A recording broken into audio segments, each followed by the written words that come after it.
I wonder how Mary was with Jesus, right? Well, I think right away, she had to have a womb, she had to have a container, and God chose her container to come in to, bring in God, and it had to be a space, and it had to be a very loving space and environment that was comforting, because when you think of a baby in your belly, babies feel everything, and if you had a nervous mother, and it's very interesting because my first son, he was in the last trimester was when 9/11 happened, and all those kids who were pregnant or who were in the belly, it's kind of like when they move through, there's big changes that happen. That's when they graduated from high school.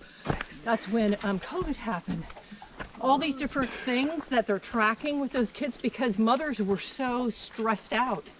And when you have a space and it's filled with stress and anxiety, because what do mothers typically look at?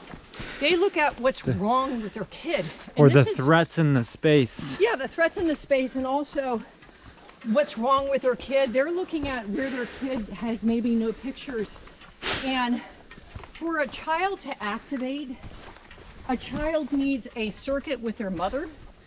A child needs a mother to look at them correctly for them to grow.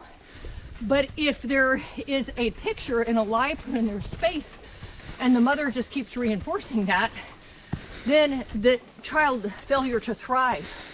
So this is where mothers especially have to see their children accurately.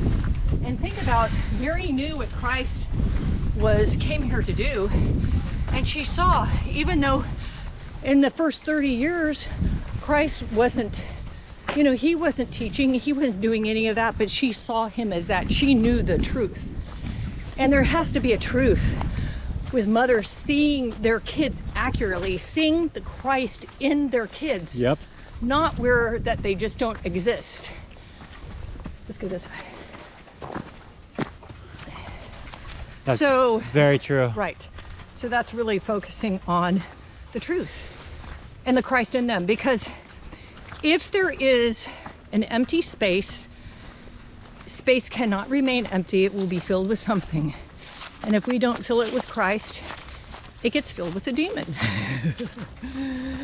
And, they're just looking for a cave, a cavern. And so I think... Let's really clear up real quick, just because, when you laughed after demon, I laughed too, but let's explain why there's a laugh there. Because when you're amused by a demon, it means that you're not afraid, because there is no need to fear because Christ is here. No need to fear because Christ is here. No need to fear, Christ is here. No need to fear because Christ is here. No need to fear because Christ is here. No need to fear because Christ is here. No need to fear, Christ is here. Woo! God burst. God burst. And that's the truth. Yeah. And being amused is like, oh yeah, it's you. I'm not even paying attention. I'm not even looking at it. No wasting time and looking that direction. And I think that's where being a parent, we look at our kids, oh no, they're not activated. And this is interesting because I remember when I was at the store picking something up, and Dwight was crawling all around, and there was a famous tennis player that lived in town, and he had a famous tennis wife. And he's like, how is your son doing that? Like I'm training him.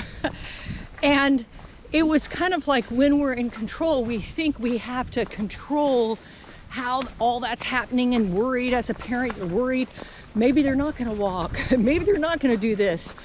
And see, that's where we open the door for energies to come in.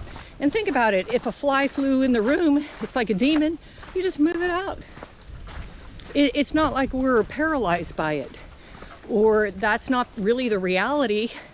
And it gives us the opportunity to see where we have a hole within us, or to see where there's a wound, and then we call Christ in. We put the blood of Christ there And now we're reborn, we're renewed. And you know, Kim has mentioned many times, kind of breezed over sort of this idea of energy and, you know, holes and moving out of our space and leaving, you know, emptiness for something else to come in.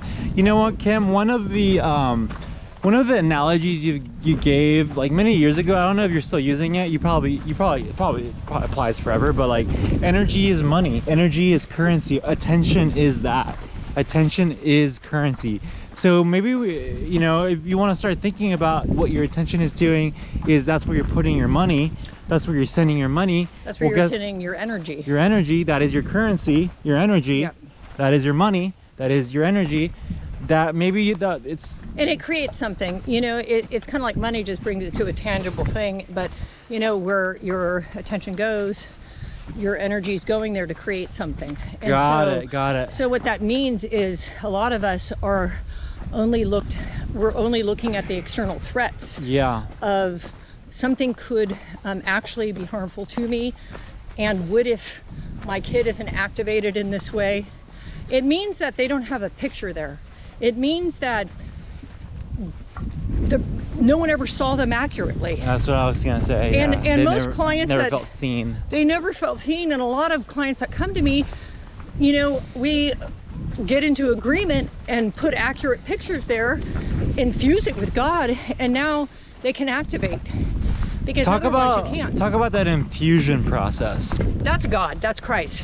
Because that infusion, it's kind of like at the end of the cross, that ending was so that we could all, he could bring us all back in relationship with God, return our energy to God, because our minds took us off in the desert, took us out of our space, took us away from being in relationship.